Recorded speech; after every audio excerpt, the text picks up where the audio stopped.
나는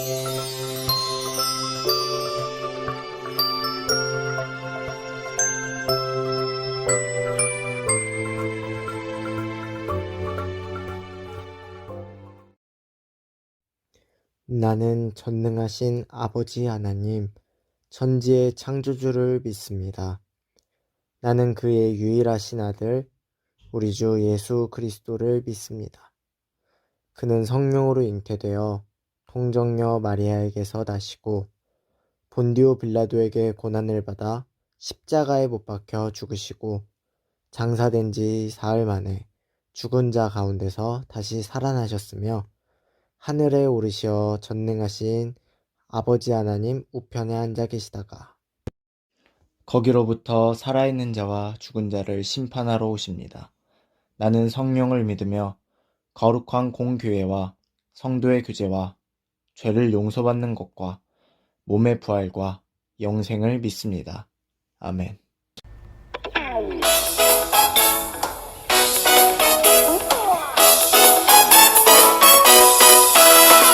하나님이 창조하신 이 세상 너랑 나랑 하늘 향해 싱싱싱 하나님이 창조하신 이 세상 너랑 나랑 하늘 향해 싱싱싱 산과 들이 주님 솜씨 찬양해 깊은 바다 주님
오늘 함께 읽을 성경 말씀은 마가복음 14장 62절부터 65절입니다.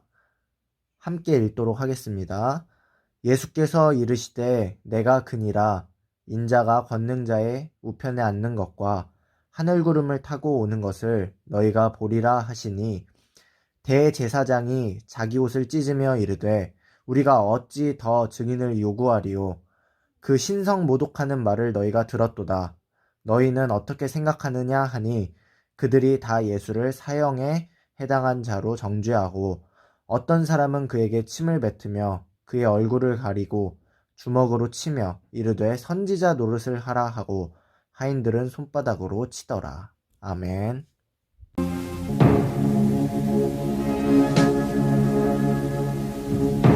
증인을 데려오라.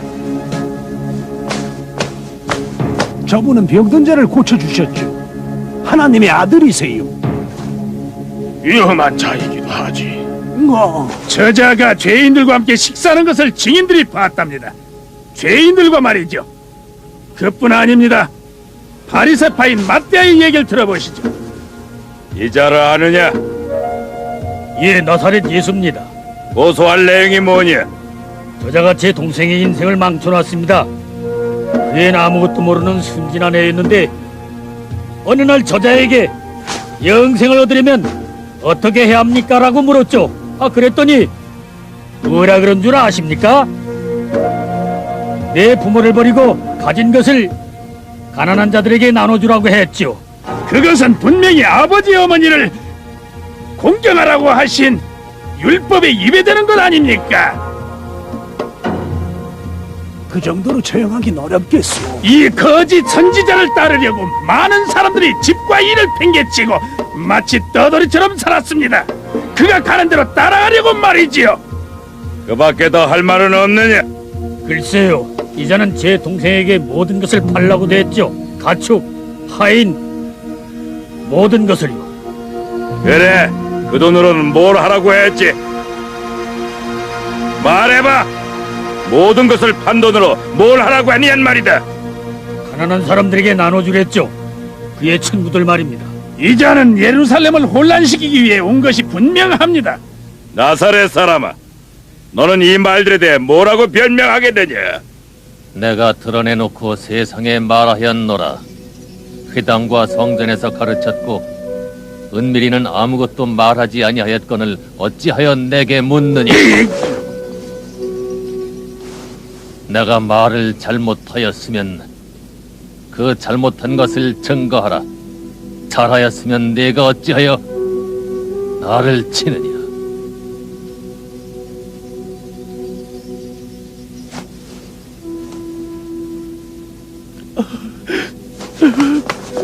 재판의 결과는 이미 내려진 것이나 다름이 없구만. 내 말이 그 말일세. 모두들 알고 있지. 고인은 저를 두려워하고 있어. 그가 백성들을 움직일까봐 말이야. 이보다 더 확실한 증거가 있겠습니까? 그걸로는 안 돼요. 그것만으로는 아직 충분치 못합니다. 안식일을 모독하는 것을 본 증인들도 있습니다. 가늠한 여인을 두둔했고 자기가 마치 왕인 것처럼 굴기도 했지요. 또 새 왕국을 떠들어대기도 했고 새 율법을 선포한다고도 했습니다. 그런데 우리에겐 율법이 있지 않습니까? 모세의 율법 말입니다. 다른 증인들이 또 있느냐? 여기에 다른 증인이 있습니다. 이 이스라엘의 백성은 저자가 성전에 대해 끔찍한 얘기를 하는 것을 들었답니다. 참남한 소리를 말입니다.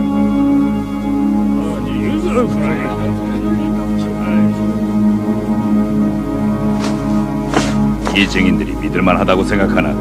오랫동안 저 사람에 대해서 유죄를 입증해 줄 증인들을 찾아서 허사였었는데 이 두 사람의 증언은 일치하고 있습니다. 이번엔 확실합니다. 이자가 성전에 대해 하는 얘기를 들었다고? 뭐라고 했지? 저자가 하는 말을 똑똑히 들었습니다. 만일 거짓말이면 이 벼락을 맞아도 좋아요. 저자는 너희가 이 성전을 헐라 내가 사흘 동안에 일으키리라 하는 말을 제가 들었습니다.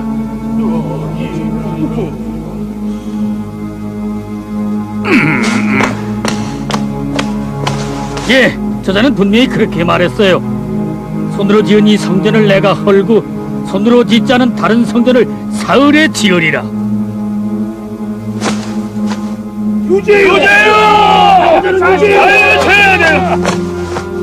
나사렛 사람아,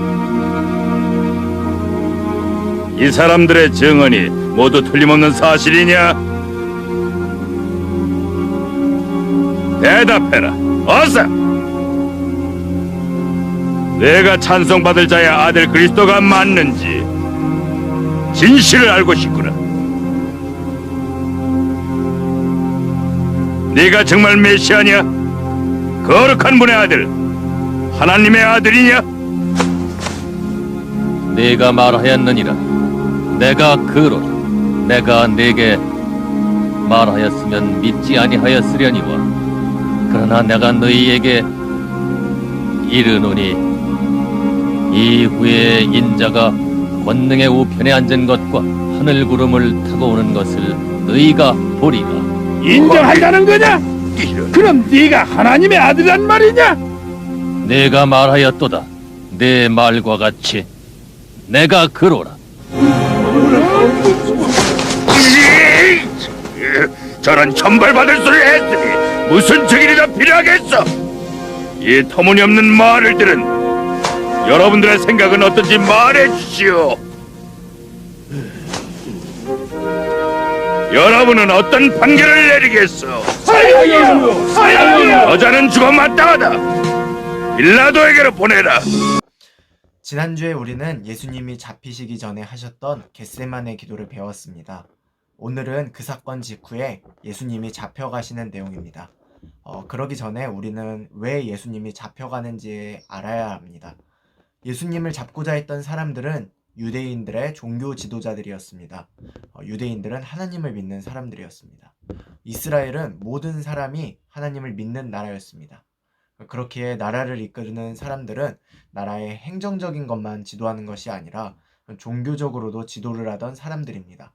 그런데 돌아다니면서 병자를 고쳐주고 죽은 자를 살리시고 여러 사람들을 먹이신 예수님을 왜 잡아 죽이고자 했던 것일까요? 예수님은 단순히 기적이나 이적만을 일으키시는 마술사로 오신 분이 아니셨습니다. 이적이나 기적 사건들을 통해서 자신이 우리를 구원해 주실 하나님, 그 자체이심을 보여주시려는 의도였습니다.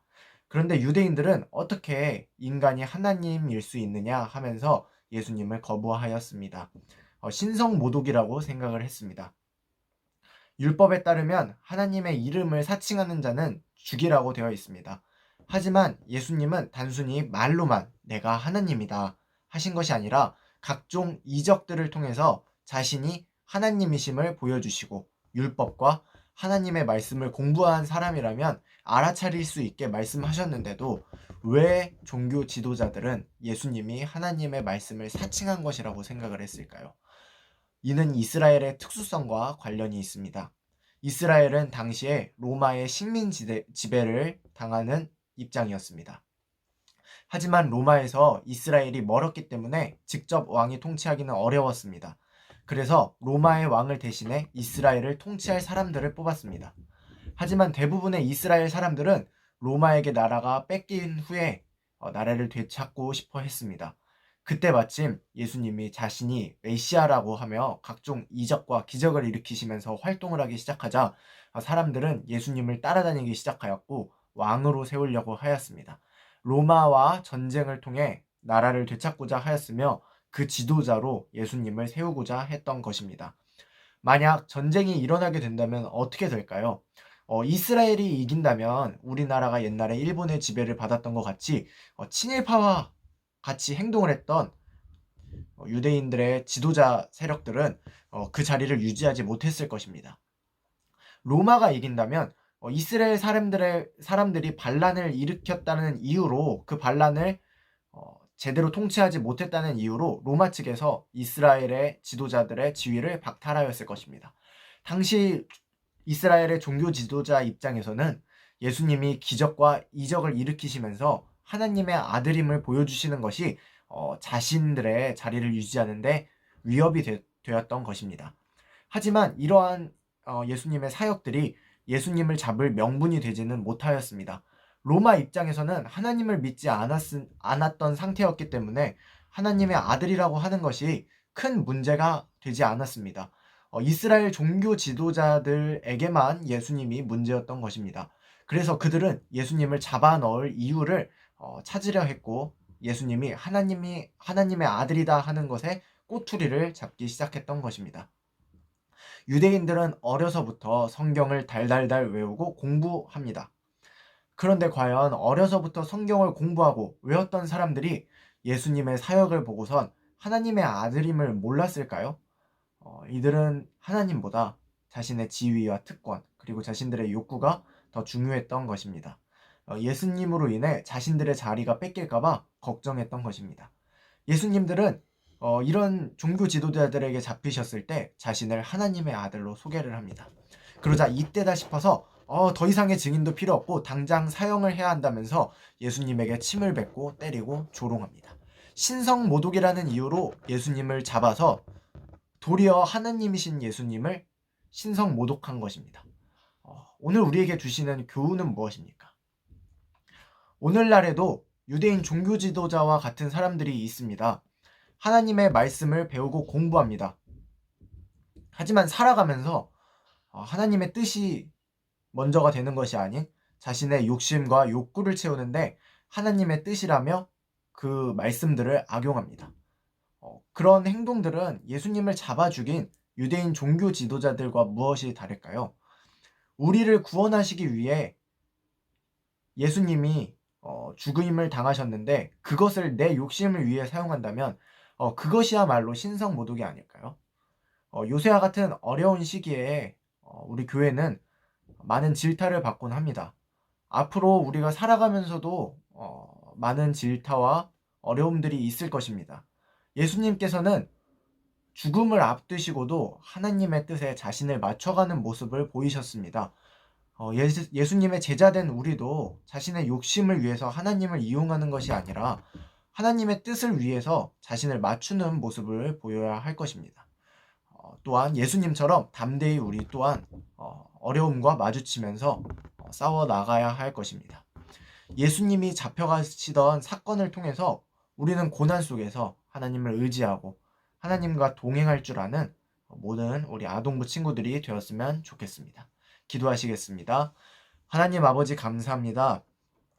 죽을 수밖에 없는 저희를 위해서 하나님 그 자신이 육신을 입고 이 땅에 오셔서 우리를 위해서 죽어주시고 또한 그 죽음의 두려움 앞에서도 담대히 하나님의 뜻에 맞춰가는 그러한 하나님과 동행하는 삶을 보여주심을 감사합니다. 주님, 저희 또한 많은 어려움 속에 있습니다. 저희가 이러한 세대를 살아갈 때에 정말 나의 욕심, 나의 욕구를 따라가는 것이 아니라 하나님의 뜻을 따라가고 하나님과 동행하면서 정말 이 땅에 우리가 드러나는 것이 아니라 하나님의 사랑과 하나님의 은혜가 드러날 수 있도록 우리를 통하여서 일하여 주시옵소서. 또한 저희가 하나님의 그러한 사역들을 감당하면서 이 세상에 하나님 나라 확장 사업에 크게 쓰임받는 우리 아동부 친구들이 될 수 있도록 주님 허락하여 주시옵소서. 감사드리오며 예수님의 이름으로 기도드립니다. 아멘. 하늘에 계신 우리 아버지, 아버지의 이름을 거룩하게 하시며 아버지의 나라가 오게 하시며 아버지의 뜻이 하늘에서와 같이 땅에서도 이루어지게 하소서. 오늘 우리에게 일용할 양식을 주시고 우리가 우리에게 잘못한 사람을 용서하여 준 것 같이 우리 죄를 용서하여 주시고 우리를 시험에 빠지지 않게 하시고 악에서 구하소서. 나라와 권능과 영광이 영원히 아버지의 것입니다. 아멘.